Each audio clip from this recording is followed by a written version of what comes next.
I became a postie by accident. I was a Christmas temp for 6 weeks after realising 9 to 5 wasn't for me. And just walking out one lunchtime.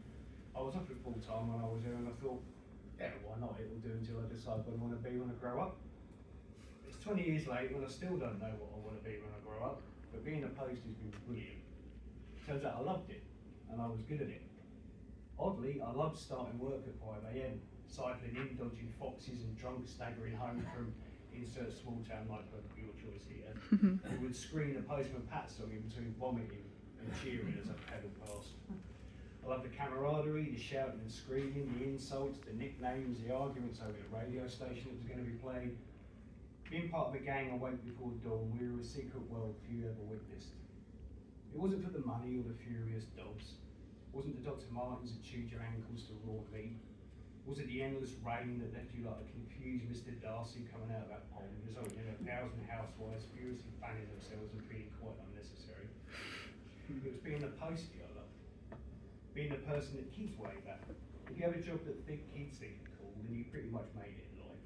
We tend to forget that.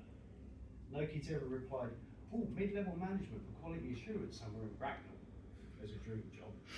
No offence to Bracknell.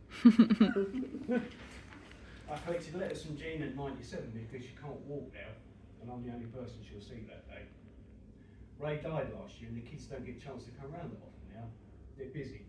You know how it is, and the lives of their own, and I don't want to keep idling them. But she saw the postie. I love being the postie. Only, over the years, something's changed. Slowly at first, a later start here, PDA there, and now I'm no longer a postie. I'm just another man in a van with a track packet.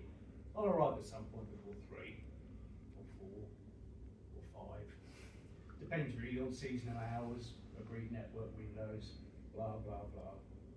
I'm a high vis leaving your jumble sale tap behind a bin because you're not in. And tick tock, I'm late for a very important day. I'm too busy to wonder why your doors aren't, but you told me you were going to Greece this week. I'm monitored like a day release prisoner with an ankle tag. I daren't stop to see how you're coping after a funeral because that flags up on a monitor now and it's called dwell time. We used to call it compassion, and now it's called dwell time. Why would I spend 5 minutes listening to you tell me about the person you shared 60 years of your life with when I could be delivering lead-filled makeup made by foreign child labour for higher quarterly payments for shareholders? I used to take pride, make sure my customers were okay, make sure I completed my walk, make sure my patch was good, make sure I never took anything back.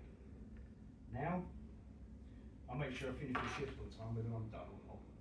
I make sure I've done the vehicle checks, make sure I've scanned my truck packets, make sure I've taken my break, make sure I'm not cornering or idling because they're on a sad face emoji on an app somewhere. We're not posties anymore, we're a hindrance to dividend returns value. The image of a whistling postman happily marching up your path belongs in a museum, gathering dust under perspex next to pride and passion in your job. We're tired, broken mules, whipped to exhaustion, but we can't go sick because tyranny absence isn't on a stage. And you only get paid for the first period of sickness now, and after that, it reduces to, it doesn't matter what it reduces to. And don't you dare injure yourself with unachievable work like that, because there are hundreds of people out there willing to do your job. Only there aren't, because it's not a full-time support your family job anymore.